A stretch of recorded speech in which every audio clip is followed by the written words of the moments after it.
اجتمع المسلمون وباتوا ضلال، وصار الحرام في عرفهم حلال، وقارئ القرآن ما من سامع له، والشيطان في حضنهم دلال بدلال، وسكروا من خمرة الدنيا وغورتها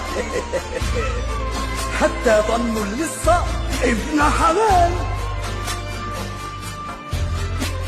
إن جاءهم عالم من خطرة الإيمان يرتد من هول أفعالهم عن ذي الجلال.